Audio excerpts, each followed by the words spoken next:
24th, depending on the item, and we're 50th when it comes to medical torts. We're 50th. We're the last in the nation. Now, this book is very interesting because it does say, of the many criteria that they examine, one of the criteria is the role of the Attorney General. That an Attorney General can play a very significant role in the efficiency and the effectiveness of a tort system. Well, the Attorney General that they happen to mention in this book, and it's online if you want to get it, is a Connecticut guy who is also mentioned in this book, which is the nation's top 10 worst state attorneys general. What are you smiling about? Top 10 worst. I'm sure we're not there, right? No, couldn't be. We're number one. I see it here. We're number one. Everyone heard of Elliot Spitzer? He's got to be the worst, right? He's not. Who's the worst? Blumenthal. Richard Blumenthal. Richard Blumenthal is ranked the worst by the Competitive Enterprise Institute, which is an organization that looks into different states to see how they are with regard to the business climate for creating jobs. I'm still waiting to hear an answer to my question, though, which is, what is the role of the federal government in state tort? The role of the federal government is very limited in state tort, except that I think the federal government can provide incentives for making the climate more congenial, less hostile. What incentives would they be?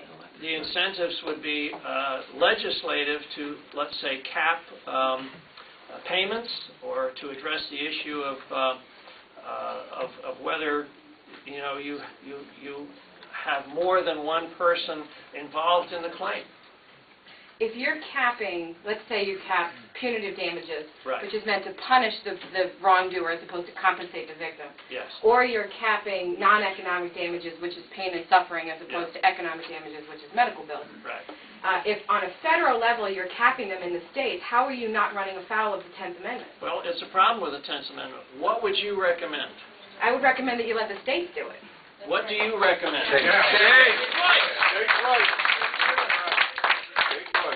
I will take a look at my webpage and make sure it conforms with what you just said. All right. Hey, there's a victory. Cliff Atkins, are you here? Oh, there you are, Cliff. Cliff from the New Boston Tea Party. Thank you, Joe. Rob, we all know that, and it's been reported that the overall compensation of government employees is close to 100% of those in the private sector. What would you do to bring this injustice into balance? Everybody hear the question? No. The overall compensation for those who work for the federal and state government, their overall compensation is 100% more than those in private industry.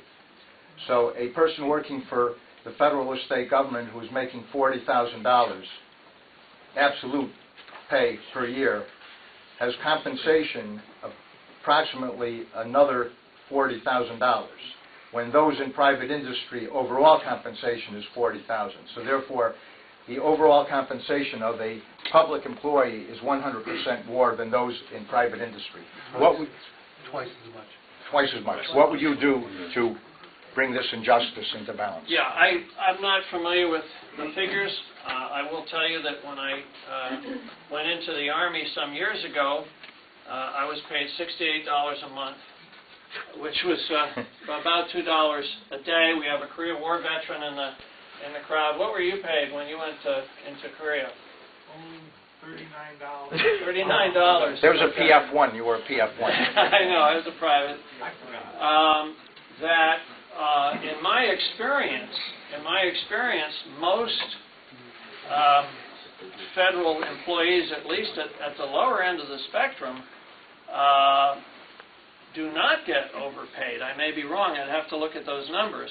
And that in the private sector, as you look at the top-level employees in the private sector, this has been an issue that's come up, for example, with the AIG bonuses and with the bonuses to bank executives, that they're very high. Now, to me, not to avoid the question, but to me, to address the question from my standpoint, the problem is not necessarily that a particular federal or state employee is overpaid. The problem is that there are too many of them. This is, Too many of them. that's correct. This is my second, Too many of them. this is the second part of the question. Big government is top-heavy. It's too big. Okay. It's been said by many of the think tanks and individual consulting firms that government can be reduced by 25 to 50%. What would you do, or what bill would you introduce to accomplish the resizing of government? Yeah, I think that the thing that bothers me is I look at this publication from Yankee Institute. And this publication from Yankee Institute traces Connecticut's population over the last 30 years. That's the blue line, which is relatively flat, as you can see. And then it traces the cost of the government of the state of Connecticut, which is the red line, which I think you can see growing up here. This morning, at a meeting in Vernon, Larry Cafaro told us about his efforts to reduce the cost of government here in the state of Connecticut, where there was a home for orphans that had 87 state employees and 12 orphans for an average cost per orphan of $800,000. But he and his caucus have tried to address these questions. It goes to union contracts and issues. We have to stop that kind of abuse. He told a story of a pediatrician who was removed from one of these homes, who's being paid $190,000 a year, has been placed as a doctor in another facility. So there's no question in my mind that the cost of government in the state of Connecticut and in the federal government is too high. We're buying more government than we need. Once again, on the state of Connecticut, and I think this is important for those interested in state office, the state of Connecticut has 306 taxes. 306 taxes and fees. Okay? 306. But of the 306,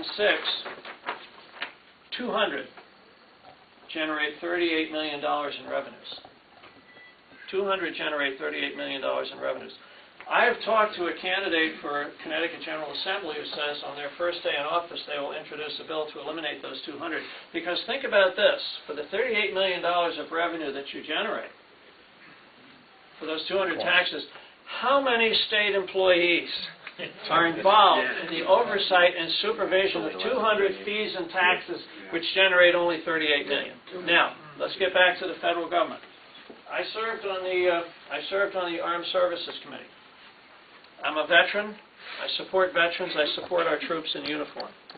And yet, and people know me to be pro-military and to be pro-submarines, because the submarine capital of the world is here in Connecticut, in Groton, London, just a few minutes from my home. And yet, in my capacity as the vice chairman of the Maritime Subcommittee, what is essentially the subcommittee of armed services that oversees submarines, I was involved in terminating a program for the ASDS, the Advanced Seal Delivery System, which is a mini, you're familiar with that? Which is a mini submarine that is designed to insert SEALs, or Special Operations Forces from the Navy, into their area of operation in a warm climate. Oftentimes the SEALs have to swim ashore when they arrive. They're suffering from hypothermia. But if you can deliver them in an enclosed mini-sub, you can insert from a further distance out, which keeps the submarine safe. The Advanced SEAL Delivery System was originally inked by the Navy and by the Special Operations Command down in Tampa, Florida, for $121 million to deliver 8 submarines and 2 training bases, one on the East Coast and one on the West Coast. At the time I was serving on the committee, the program had cost $700 million, had 1 submarine, and it was defective. I worked to terminate the program, and we did terminate the program.